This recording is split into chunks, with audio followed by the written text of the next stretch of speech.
Coming up on Network Africa, Cameroon's opposition candidate Issa Tchiroma claims victory in the presidential election. Elite Madagascar military unit seizes power, ousting President Rajoelina after weeks of political unrest. Plus, Egypt hopes for a new era of peace and stability in the Middle East after signing of landmark Gaza peace plan in Sharm el-Sheikh.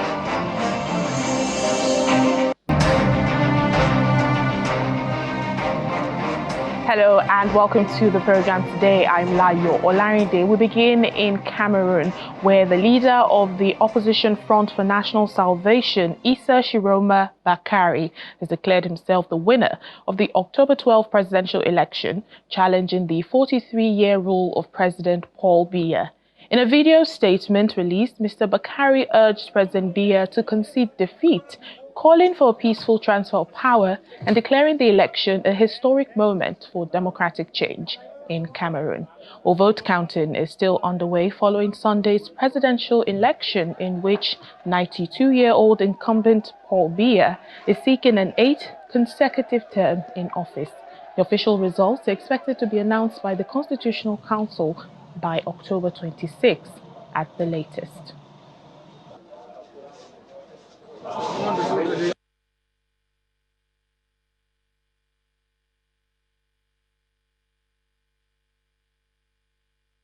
My dear compatriot, Cameroonian women and men, today it is with deep emotion and immense pride that I address you.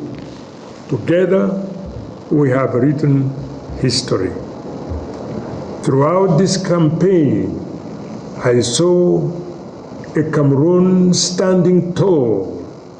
I saw women, men, youth, and elders braving threats, facing intimidation, yet remaining mobilized. I saw voters keeping watch in polling stations until the end of the night, protecting their voices, defending the truth of the ballot box.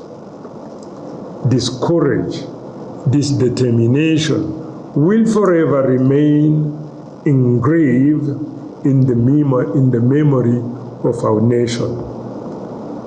First, I want to say thank you to the Cameroonian people. Thank you for believing in me. Thank you for believing in us. Thank you for believing in change. Thank you to all who voted and to all who protected their vote. You are the true heroes of this victory. My gratitude also goes to all the men and women who fought this battle before me. Without your work, we would not be here today. For this, I say thank you. I also thank the candidates who have already sent me their congratulations and recognize the will of the people. Their gesture honors our democracy and marks the beginning of a new era where the unity of the opposition and the civil society becomes an irreversible force. I want to say it with gravity and simplicity. The people have chosen, and this choice must be respected.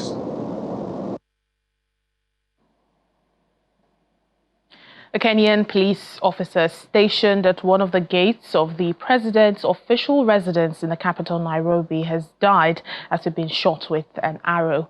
Police officials say on Monday morning, a 56-year-old man armed with a bow and arrows approached officers at the gate of the State House and was ordered to surrender. Instead, he moved forward and shot PC Ramadan Matanka in the ribs. According to the police statement, the policeman was immediately taken to the hospital, but he died while undergoing treatment. The attack has raised questions about possible security lapses at the State House, which is one of Kenya's most heavily guarded locations.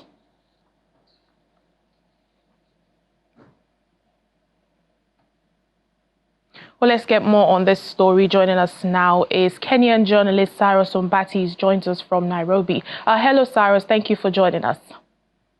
Hello, can you see me? Can you hear me? Yes, I can hear you. Do tell us, give us more details, about this shocking incident at the presidential residence. Well, we understand that this man who shot and killed a police officer, he used an arrow and a bow, which is actually unusual in Kenya. The man came to the place where the incident happened while pretending to be more of a street family member. When he arrived there, he approached the officer who was on duty. Then he engaged as kind of a smaller conversation before he became violent and attacked him. Actually, shot him twice, but one arrow missed him. Then the one which hit him in the chest and killed him. What do we know about this attack? Is this a targeted attack on this particular policeman who has now unfortunately lost his life? Well, according to the explanation which the police have given out for now, is that this man claims that he was sent by Satan. I mean, that's an issue which everyone is asking whether is that possible, because Satan cannot send you to kill a police officer. It's an isolated incident. It has never happened near set out for the last since when the president has stayed there. Police are treating it kind of this man. It could be having a mental issue. They're assailant. That's why they're saying that they don't think that he was targeted for this attack. In as much as this man traveled almost 300 kilometers away to arrive in Nairobi for this mission. Well, Cyrus, isolated or not, this attack, raises questions about the safety of the president and his family and, staff at that residence. What is the response of officials in charge of the security of the house to this? Well, they say that the president the family was safe yesterday, and he's safe up to now, because the incident happened outside the gate of the main residential place of the president. And for you to reach where the president is, you have to go through many barriers. But then it's also, as you have put it very clearly, it raises many questions about the security, because this man had a bow and an arrow, which he could have actually targeted someone from a distance and hit. If he had an intention of killing the president or harming his family or him himself, he could have done it, because he's somebody who wanted to do it. And the police are saying that they're heightening security in that area or around the president. Even today, when he was moving around, the street was so heavy. So we anticipate that going forward, that things are going to change in many ways to ensure that the president's safety is actually guaranteed. And for the suspect responsible for the killing of this police officer, what do we know of this person, and particularly, the consequences he is likely to face? He's a 56 years old man. He comes from eastern part of the country. He does stay in Nairobi. He traveled overnight for the mission in Nairobi. And to me, according to me, the police officers who have talked to him, they think that he has a mental problem. But then now, the fact that he went state to state for this mission, it raises so many questions. As much as he has that mental problem, it shows that he had a mission to achieve, which he did. Then no one knows so much about him, because the place he comes from is so far from Nairobi, almost 100 kilometers away. And then what he did in the past, what police are trying to dig and to know more to understand what drove him to that mission. All right then, Cyrus Ombati, Kenyan journalist, thank you for speaking to us on Network Africa. Thank you for coming on the show. Egyptian President Abdel Fattah al-Sisi says the Sharm el-Sheikh summit and Gaza deal is a historic watershed moment. He was speaking to world leaders on Monday. He said the Sharm el-Sheikh agreement to end the war in Gaza but a glimmer of hope that will close a painful chapter in human history, open the door to a new era of peace and stability in the Middle East. Well, his comments come after the signing ceremony, which was attended by US President Donald Trump. Both presidents co-chaired the summit. The Egyptian president also praised Trump's leadership and then outlined the path forward. He says Egypt is committed to working with the United States to establish the common foundations for moving forward with the reconstruction of the Gaza Strip. The Sharm el-Sheikh agreement was formally signed by the leaders of Egypt, the United States, Turkey, and Qatar.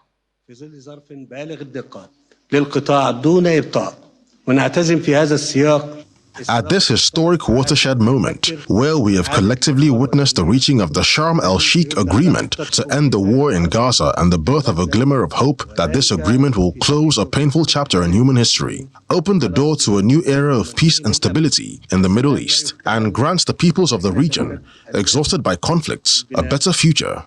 Today, Egypt reaffirms, together with its Arab and Islamic sister nations, that peace remains our strategic choice, and experience has proven over past decades that this choice can only be established upon justice and equality and rights. Well, for US President Donald Trump, the signing is a new beginning for an entire beautiful Middle East. He said this following the signing of the latest Gaza peace plan in Sharm el-Sheikh. It'll be the new beginning for an entire beautiful Middle East. From this moment forward, we can build a region that's strong and stable and prosperous and united in rejecting the path of terror once and for all. We want to get rid of the terror and get on to other things. There are many other things in life that are so good. The final sprint to this deal began less than 3 weeks ago on the sidelines of the United Nations in New York. I met with many of the people in this room, and it all just started coming together. I've known so many of you for so long. You're friends of mine. You're great people. I have a couple I don't like in particular, but I won't tell you who. I have actually a few of them I don't like at all, but you'll never find out who they are. Well, maybe you will, come to think of it. But I have most of you who I like a lot, and I respect a lot. Maybe that's more important. We listened, and we exchanged ideas, and we kept pushing forward until the job was done, and the first steps to peace are always the hardest. And today we've taken them and we've put them all together, and we've come up with this beautiful mix like nobody thought was possible. And as you know, I've just come from Israel. It was an amazing day to watch the hostages come in and to watch all of the other things and do all of the other things that we did. Let's take a break now on the program. Still to come. All fans celebrate as Cabo Verde clinches its first World Cup qualification after its win over Eswatini. We'll give you more details. Please join us again.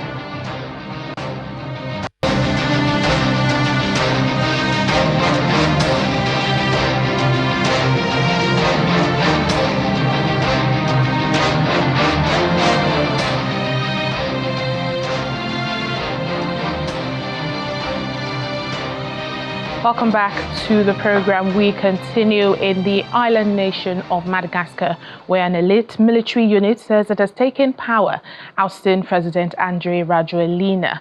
Or head of the elite CAPSAT military unit, Colonel Michael Rajoelina, read a statement on national radio saying, "We have taken the power." It has also suspended key democratic institutions, including the Constitutional Court and the Electoral Commission. CAPSAT defied the president's authority over the weekend, unexpectedly joining forces with protesters who have been demanding for the president's resignation. Earlier today, lawmakers in the National Assembly voted to impeach President Rajoelina, but he rejected the impeachment vote, calling it null and void. Well, how did Madagascar get to this level? Just over 2 weeks ago, a youth-led movement began protesting against chronic water and power cuts across the country. The demonstrations soon escalated, with protesters expressing anger over issues like the cost of living and calling on the president to quit. On Saturday, troops from a powerful army unit known as CAPSAT unexpectedly left their barracks to join the protesters, and 2 days later, reports emerged that the president, Rajoelina, had been evacuated by the French military and there had been no official confirmation about his whereabouts. Well, on Monday night, we saw the president, who said he was sheltering in a safe place after an alleged attempt on his life.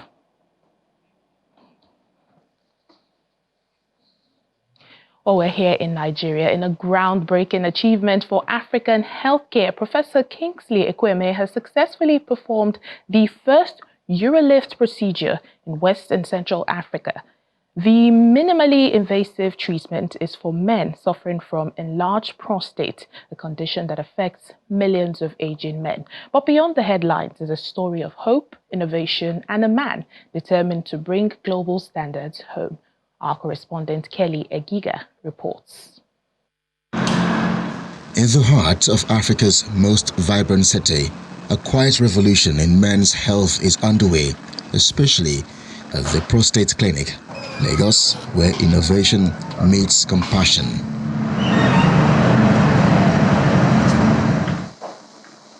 Good morning, my team. Good morning, sir. Today, renowned urologist Professor Kingsley Ekweme, a visionary surgeon and pioneer in prostate health across the continent, is prepping his team to perform the first urolift procedure in West and Central Africa. What you see with the telescope, you can see now. Benign prostatic hyperplasia, or BPH for short, affects millions of men, causing difficulty in urinating, interrupted sleep, and reduced quality of life. And then we go. Yeah? Go. To usher in a new era of urological care for African men, the consultant urologist heads for the theater with his team.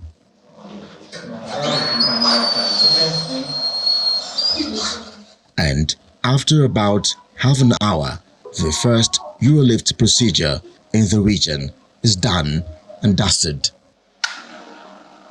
For Professor Ekweme, the urolift system, which is widely used in Europe and the US, offers a safe and outpatient solution, as well as an alternative to traditional prostate surgery. Over the last few months that TPC has been in existence, I see a lot of young men come to me with problems with urination. However, they don't want to accept the side effects of conventional prostate treatments for benign disease, either by resection or using laser or even a robot removal of the prostate gland. It means that it becomes important for us to look at other options that are available. And the urolift is my preferred option for the reasons. One, there is no cut of prostate tissue removed.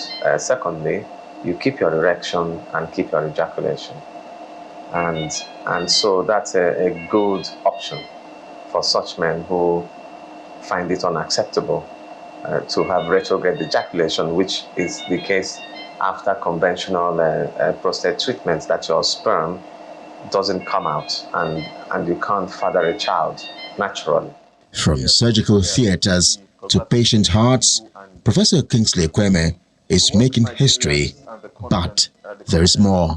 My vision for the TPC is wide-ranging. We have achieved the first robotic surgery for Nigeria, West Africa, Central Africa.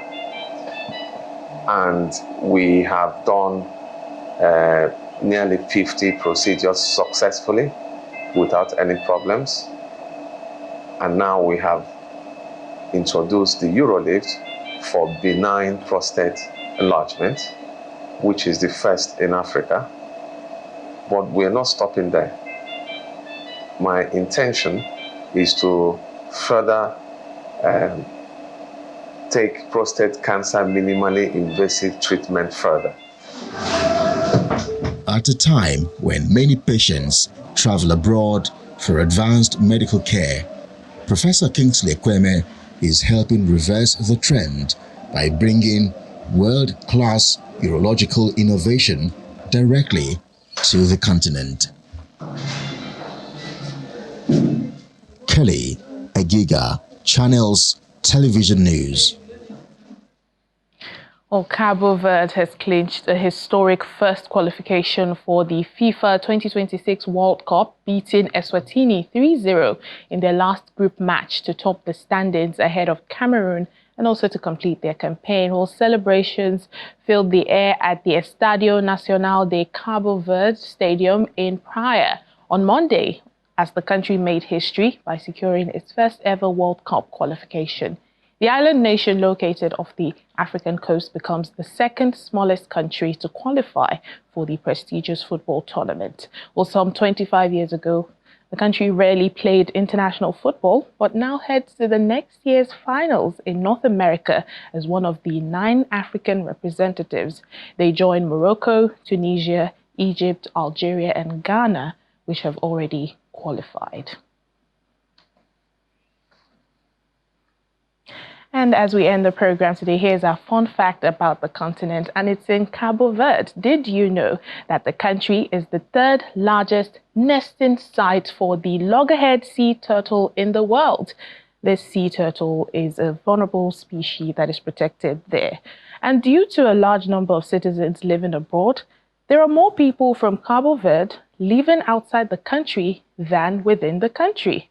Additionally, the nation is also home to an active volcano, the Pico do Fogo, which is also its highest point. The islands are volcanic in origin.